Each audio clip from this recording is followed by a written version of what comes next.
CBS News.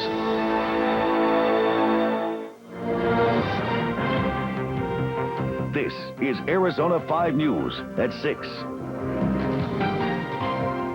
Welcome to Arizona 5 News. I'm Bill Baer. And I'm Carol Cavazos. What good are city safety codes if the city doesn't have to follow them?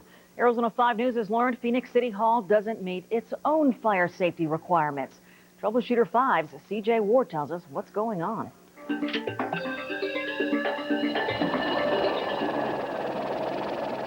Phoenix City Hall, a $44 million state-of-the-art high-rise, open now for 2.5 years. But this memo, dated March 13, 1996, by Fire Marshal Robert Cantwell, shows that City Hall has failed to meet its own fire code. The memo says all of the following systems: emergency power, smoke control, elevator, fire alarm, and fire pump systems do not work together as designed. This is saying that you guys don't know if all these systems work together. Well, because we're still in the process of asking the project manager to get these systems to operate so we can go ahead and test them. In November '94, a test was canceled when the emergency generator failed. They tried again in March '95. Several things went wrong, including all elevator function was lost. Even though it didn't pass fire inspection, the city gave itself permission to open the doors. But is it safe? A lot of our fire companies have been drilling in the building, they've used the systems, and they're operating functionally and they're operating appropriately and to the standards that they've been designed to meet. But it doesn't have a permit, though. It hasn't been issued a permit yet. Every day, 1,400 city employees fill up all 20 floors. And thousands of visitors, including kids, show up for special events like this book fair. The people inside the building aren't jeopardized. That's what I'm saying, they're not jeopardized. But there's more. The March '96 memo highlights problems with several dampers in stairwells A and B. Dampers prevent smoke and toxic gases from moving freely through a building. Those aren't working.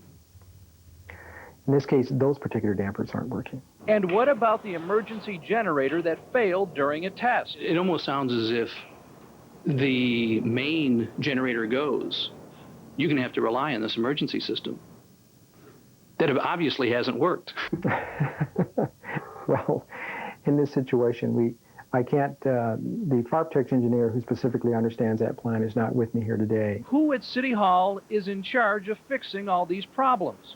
Mr. Reed Caldwell. Reed Caldwell. Mm-hmm. So he is the guy over at City Hall. That's our connection. That's who we work with. Reed Caldwell is the city project engineer in charge of the new City Hall. Caldwell refused to talk on camera, but told Troubleshooter 5 he thought City Hall was fire certified. How could that be? The March '96 memo was sent to Reed Caldwell. We wondered if there were any plans to correct these problems. But again, the March '96 memo says the fire department has closed the City Hall file without forcing City Hall to correct the problems. Fire Marshal Robert Cantwell says City Hall was accidentally given permanent certification instead of a temporary permit. We went down today and checked the public file and found no certification. But the fire department says City Hall is safe. Carol. All right, good to know that. CJ, thank you. A gym teacher at a Phoenix grade school faces child molestation charges. Arizona 5's Roger Downey reports his arrest comes as a surprise to parents and to school officials. This is Emerson Elementary School at 9th Street and Palm Lane. 53-year-old James Chaplin has taught PE here for the last 5 years. He's also taught in the Phoenix Elementary District since 1968 at 8 different schools: Kenilworth, Franklin, Court, Longfellow, Hurd, Bethune, Emerson, and Capitol. Yesterday, Phoenix police arrested him at this multiplex theater in the company of 2 boys. On August 4th, a woman saw a man with 3 boys in the movie theater sexually molesting one of them. All 4 fled when she reported them to the theater manager. An employee told police she would call them if the man ever returned. She made that call yesterday. This afternoon, school officials gave the students a letter telling parents of Chaplin's arrest. It says, "This is a very unfortunate occurrence, and we received details for the first time this morning from the Phoenix Police Department." We are very concerned that there might have been other victims that we don't know about, and so is the police department. Parents were distressed to hear the news. I'm totally dumbfounded on that one. I'm not sure. You know, I hadn't heard a word about it. I think it's horrible. Makes you just want to put your kid in private school, and even then, they might not even be worth it, you know? So we were thinking about homeschooling, so that's probably what we'll end up doing. Another sign the investigation is still ongoing, the arrival of at least 4 detectives at the school just before the children went home. Now, police tell us a former student of Chaplin stepped forward in 1990, accusing him of molestation back in 1976. But police could not find anyone to back up the story, so they could not tell the school about it. Tonight, Chaplin is in the county jail, charged with 4 counts of child molestation and 1 count of sexual contact with a minor. He is being held on $100,000 bond. Carol? All right, Roger, thank you. A game of Russian roulette ends in death for a Prescott teenager. 18-year-old Abraham Correa was inside this apartment when another teenager shot him in the head. 17-year-old Robert Evo is being held on 1 count of second-degree murder. He is also charged with 2 counts of aggravated assault for allegedly pointing the gun at 2 teenage girls in the room. 3 suspects in a triple murder near Kingman last month have reportedly confessed. Detectives say a 14-year-old girl came up with the murder plot to steal a vehicle from one of the victims. Kimberly Lane is being held on first-degree murder charges, along with 48-year-old Frank Anderson and 20-year-old Bobby Poison. This graffiti vandal gets a 6-month jail sentence. Paradise Valley police say Joshua Boley was so busy, graffiti reports actually went down from 3 a day to 1 a month after he was arrested. In addition to the jail time, Boley was sentenced to 3 years probation and a $3,100 fine. The nation's political spotlight will shine on the valley again. Republican presidential candidate Bob Dole comes to town tomorrow. Crime is a major theme. That's why he'll spend some time with Sheriff Joe Arpaio at the Tent City Jail. Preparations are underway today. Even the inmates are getting ready with some of their own questions for the candidate. I'd like to have our cigarette rights back. I'd like to have a little bit better medical. When someone's sick, they should be able to go and not have to wait 2 or 3 days. If someone breaks a hand, they don't need to be running downtown 2 or 3 days later to get it fixed. Should be able to get it done right then and there. They were busy at Republican headquarters in Phoenix. You are looking at a sign painting party undertaken to give their man a proper welcome to town. Bob Dole is set to arrive tomorrow morning at 11 o'clock at Cutter Aviation at Sky Harbor. There's a campaign rally scheduled. Then it's off to the Tent City Jail. Dole has a noon meeting with Sheriff Joe Arpaio and will tour the jail. Mr. Dole is scheduled to leave the valley tomorrow afternoon at 2:40. We will have complete coverage of the candidate's visit tomorrow on Arizona 5 News. President Clinton is set to return to Arizona with a visit to the Grand Canyon Wednesday morning. He is only expected to speak for about 10 minutes, but take a look at all the stuff needed to make that happen. Nearly 4 tons of speakers, cable, amplifiers, and lights.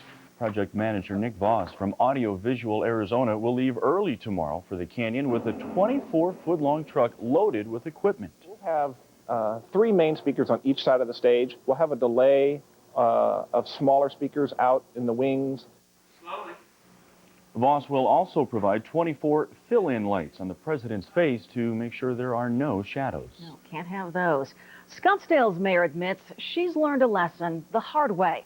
Publicity about the mayor's use of 911 emergency lines for things like escorts and directions brings an admission from the mayor. Arizona 5's Mike Levitt is at Scottsdale City Hall to tell us all about it. Mike?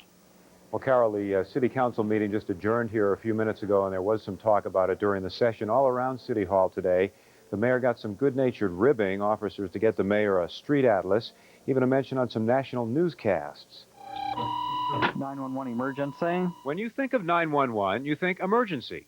Oh, hi. Is there somebody around down here by City Hall that could just watch me walk to my car? But when Mayor Campana wanted an escort to her car... let me see if anybody's free right now. Should she have thought 911? 911 emergency. Scottsdale police handle 99,000 911 calls a year. And at 1:53 a.m. on August 8th... And as I started walking down the stairs, I can hear somebody outside, so I don't want to go out unless there's somebody here. All right, I'll get someone just as quickly as I can. A few minutes later... 911 emergency. Mayor Campana calls 911 again. This time, she's on her car phone saying she's okay. Okay, you want me to go ahead and cancel then? Yeah, then you can cancel. Okay, thank you. Sorry to disturb you. Uh-huh. Administrative lines, non-emergency lines, and 911 are all answered here. The mayor visited the 911 center accompanied by Scottsdale's police chief. He's the one who sent a memo asking the mayor to call some private lines when she needs help. I had an obligation to suggest that there were other avenues available to her, and that's really all there was to it. I now have lots of maps. I have lots of maps. I have a couple of compasses. You know, I will surely be the poster girl for why not to call 911 unless it's an emergency. It's been a learning experience for me, and I hope it can be for everyone. Arizona 5 News has also learned that the mayor used the 911 line for non-emergency several times when she was a city council member. That is what prompted the memo from the chief and the call from the mayor today that it will not happen again. Carol? Not if she uses those maps and compasses. Right. Mike Levitt, thank you. Some say it's the only way to get the full experience of the Grand Canyon. But other people say air tours over the Grand Canyon make too much noise. The latest effort to reach an agreement next. I'm Jay Allen. There's a new machine on board these fire trucks that could one day save your life. The story coming up. Plus, it's been delayed by hurricanes and mechanical trouble, but Atlantis is finally in space. We'll tell you what lies ahead for the crew when we return. And the monsoon is ended, and it's unseasonably cool as we move into this last week of summer. Weather's coming up.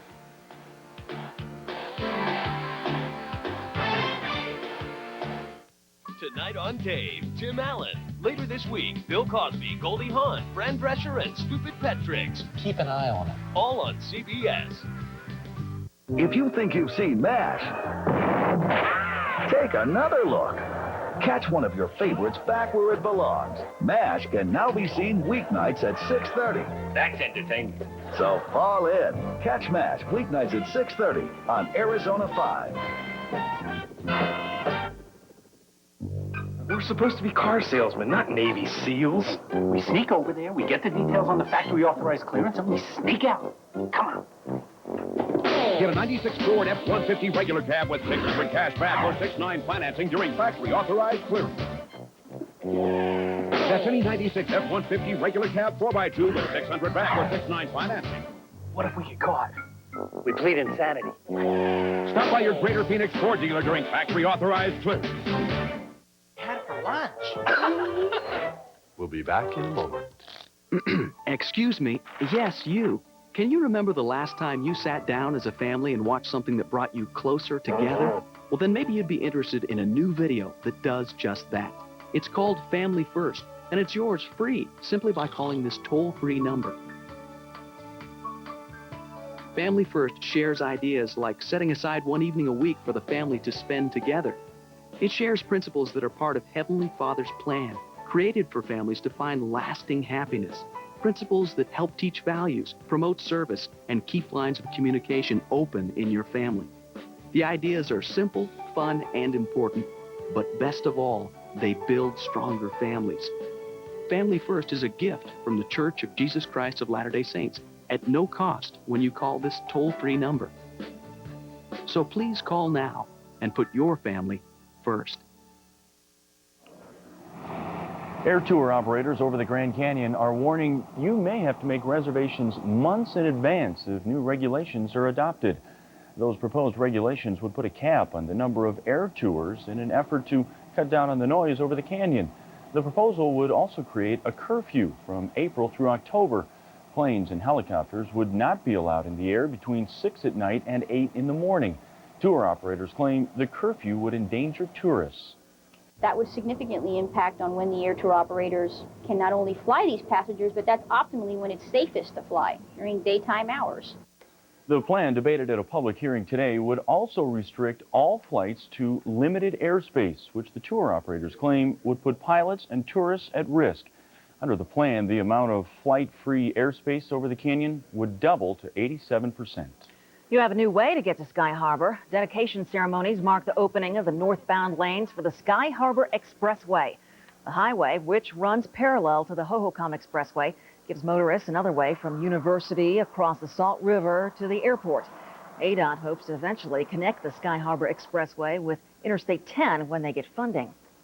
Something shocking has begun to cruise the streets of Phoenix. But it could be a lifesaver. Arizona 5's Jay Allen shows us a new tool on Phoenix fire trucks that could mean the difference between life and death. Press shock. This could give you the shock of your life. Check pulse. Phoenix is the first big city in the country to have a new portable defibrillator on all of its fire trucks. Having these machines increases our chances of getting someone back who is, in fact, pulseless or their heart's not beating. Firefighters demonstrate how it works. It shoots electricity through these patches right into your heart. The FDA figures the machines could save 100,000 Americans a year if every fire department had one in every truck. Stand clear. Fire crews here figure it'll save 45 of your fellow Valley residents. The bottom line, according to the Phoenix Fire Department, is that these things really work. But don't just take the fire crew's word for it. Don't take my word for it. Wait till you hear what Robert Rowland has to say. I was out for a speed walk and I just collapsed and apparently died. They went to work with it and believe me, they saved my life. Bob Rowland was the first person this new defibrillator was used on. That was back in February. Today you can see the results. Bob is almost fully recovered and he's totally changed. Press shock. The machines cost $4,000 to $9,000 a piece, but no, I'm glad to be here. You can't put a price tag on life. Jay Allen, Arizona 5. Valley Fire Departments tell Arizona 5 they always have either a paramedic or a defibrillator available for every emergency call. Well, this certainly was a Chamber of Commerce day in the Valley. It was gorgeous. Stu Tracy will tell us if we can hang on to it for a while. Also ahead, the feds shell out some big money to make air travel safer. Stay tuned. I'm Steve Harmon. I'm Carrie Wilson from KNIX 102.5. Watch the new fall shows tonight on Arizona 5, CBS. And listen to us tomorrow morning at 7:10 for a chance to win a fun trip to L.A. Next time you're out and about and taking drinks along, maybe you should insist on aluminum cans. Nothing travels better than aluminum or chills as fast. Besides, don't you have enough to think about already? Aluminum. You get more out of a can. If you want to drive the top of the line, Sanderson Ford is the exclusive dealer for Centaurus truck and van conversions. Custom wood trim, recessed lighting, elegant upholstery, and a video system, a theater surround sound, every comfort of your living room. And for a limited time only, you can lease a custom-designed Centaurus van for just $399 a month. That's right, just $399 a month, but only at Sanderson Ford, 6400 North 51st Avenue. Once again, Mr. A. Head, Chief Advertising Officer. I have just half a minute to get something through your head. Arrowhead Town Center's sharp selection of stores always hits the mark. Stores like The Gap, the Disney Store, Eddie Bauer, Express, Victoria's Secret, Miller's Outpost, plus North Valley Grill and a new AMC 14-screen theater. So change the arrow of your shopping ways and point yourself toward Arrowhead Town Center. My husband and I both work, and next year we will have 2 children in college, and it will be very hard for us to put them through, even with the 2 incomes. Working families are struggling. But Congressman J.D. Hayworth voted with Newt Gingrich to cut college loans while giving tax breaks to the wealthy. He even wants to eliminate the Department of Education. Congress will vote again on the budget. Tell Hayworth, don't write off our children's future. Tell him his priorities are all wrong.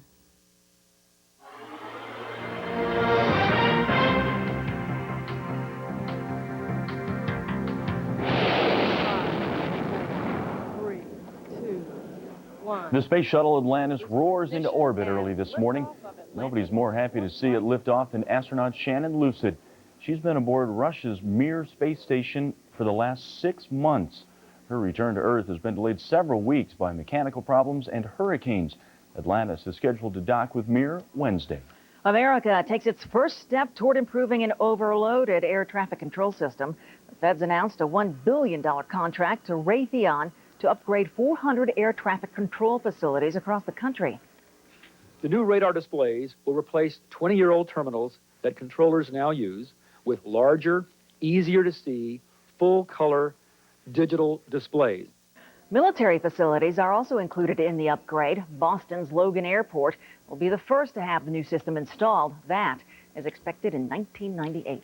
Boy, driving around today, had the windows open. It feels like fall out Isn't there. it wonderful not to have to have the air conditioning on? Yeah. It's almost fall. Not quite yet, but Sunday at exactly 11 a.m., the autumnal equinox occurs. All right. So we'll have some We'll have a party. summer weather will be ending, but in the meantime, we've got gorgeous summer weather as we take a look from the Ritz-Carlton Valley Cam, looking toward downtown. It's kind of dark down there now because of the bright sun above it, but a beautiful sky right now. For the record, we got up to 89 was our high today. Low this morning, 71, was pretty close to the normal, but the 98 is our normal high for the date. Record high is 109, the record low 56 degrees. Here are the current WeatherNet 5 temperatures around the valley at this hour, mostly in the 80s and low 90s. There are only about 90 degrees in the warmest areas right now.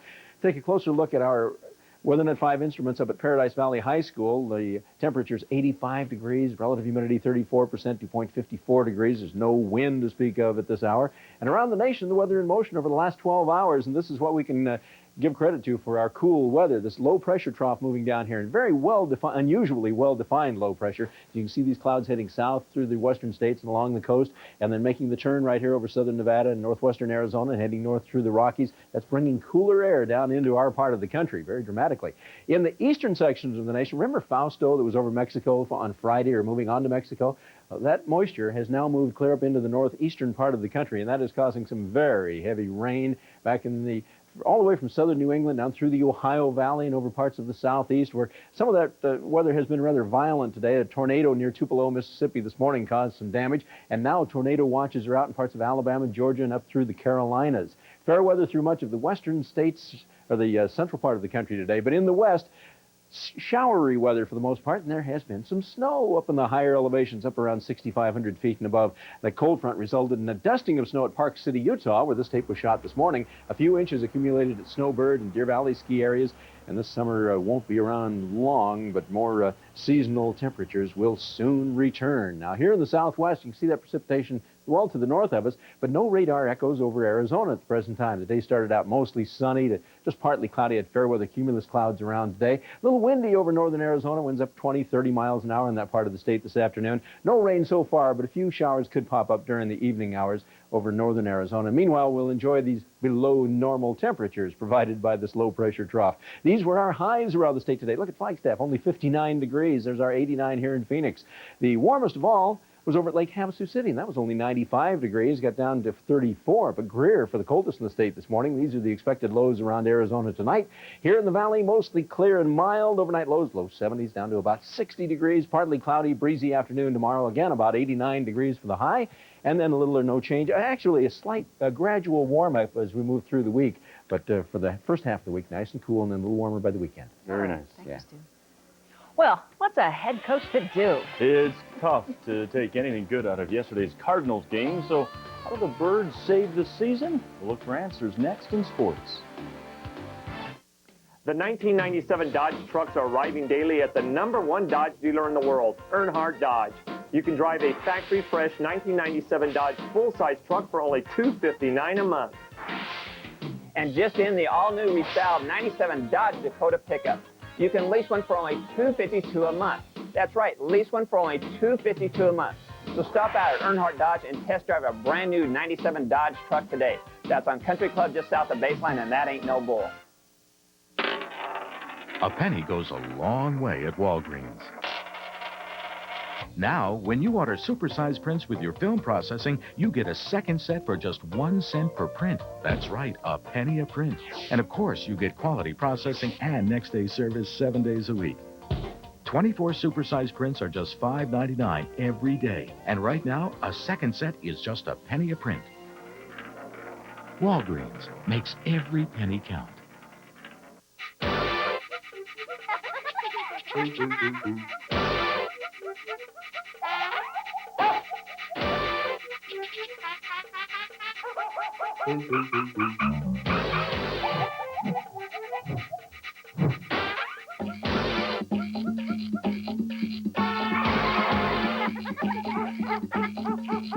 The best of everything. Scottsdale Fashion Square. For Caravan, we invented new ways to stash your stuff. Now we're building more bins and boxes and a great new place to put them. The new Dodge Dakota. It's full of surprises. We packed our full-size Ram with Magnum power. Now, we're reloading. The new Magnum-powered Dodge Dakota. It's full of surprises. Cards and Patriots were both winless going into Sunday's game. And one is not. And that is Guess correct. who? You know, Holly over here, camera 3 operator, asked me, and I came up, did the Cardinals lose yesterday? Yeah, I'd say they did. You know, they say desperate times call for desperate measures. So you're the coach of the Cardinals. What do? Bring in Tony Robbins for your pregame pep talks? Not much you can do here. There's something fundamentally wrong with this football team, and Vince Tobin has 13 games to figure that out. I don't think you can do anything to fix the Cardinals. I think they should just leave this city and state. Pack it up, get out of town, and be an embarrassment to some other city and state. A lot of times what can happen is you panic and you start changing too quickly, and then everything is lost. And I don't believe right now that everything's lost, even though it looks like everything is lost to people on the outside. I don't think that it's I don't think the season is a disaster. I think they ought to let us fans get out on the field and play the games. We sure as heck can't do any worse than these professionals. Everybody's holding their tongue because I don't think nobody can point. Offense can't point, defense can't point. I mean, nobody can point, so we all have to look at ourselves, and I think that's the biggest thing. I think as myself, I have to do, and I think everybody else is going to do the same thing. Esiason has thrown his second pick this afternoon. I think you got to get rid of Boomer Esiason. Fire Boomer Esiason. End of story. They say, change the quarterbacks. That'll solve everything. Well, it didn't solve much. This is bigger than Boomer and Graham. If people think that if there's a switch at the quarterback position that things are necessarily going to totally change all around, you know, they're kidding themselves. We got to do stuff as 11 people out there in that field offensively, because the quarterback is only as good as the people around him. The vultures are circling. Even Buddy Ryan arose from his slumber today to offer his 2 cents. He had big plans this season, you know. I wished we'd had the opportunity for one more year and got Keith Jackson and Randall Cunningham in there and see what would happen along with that great defense. I think they have the best front 7 in football right now. You know, I'm very proud of Buddy today. He did not take a single pot shot at his former employer. Very un-Buddy-like. All right, normally when we mention the Big Red, we think of the Cardinals. But this week, Big Red only means one thing. Big, bad Nebraska. They're big, they're bad, and they eat lots of corn. The top-ranked Cornhuskers invade Sun Devil Stadium this Saturday night. Remember, last year, they rang up 77 points against the Devils. How can they forget? It was a bountiful crop. I remember sitting there and, you know, talking to some, you know, Ryan Wood, one of my good buddies. We were sitting there just, you know, kind of shaking our heads. And, man, this team is good. You know, they went right at our throats. You know, they knew we could move the ball offensively, and we did, and they didn't even care about that. Their offense was so powerful, it didn't matter if we scored, you know, 55 points. They still were going to beat us. When you're really a healthy program, then you line up each week and play whoever it is, and you play them to the best of your ability, and at the end, you either take the win or the loss, whatever it is, wrap it up, and march on. Did we mention the Huskers haven't lost a regular season football game since 1992? 37 straight wins. In case you haven't noticed, they're good. Yeah, but they'd be nothing without our state-of-the-art sports wire. Last week, the Huskers pummeled Michigan State. Today, Michigan State was slapped with a 4-year probation. Spartans broke a few rules of recruiting, it seems. The Orlando Magic already lost one center. Today, they lost another center. John Koncak out for the season with an injured knee. And the Phoenix Coyotes, they continue their Canadian tour in Vancouver. They play the Canucks tomorrow night. Meanwhile, the Roadrunners open their training camp right here in Phoenix. And I'm just told moments ago, Paul Molitor became the 21st baseball player to hit his 3,000th hit. Hit it tonight. We'll show you those highlights at 10. All right, thanks, Vic. Yeah, thanks for joining us tonight. We'll see you tonight at 10. Good night. We know you had a choice. Thanks for watching Arizona 5 News.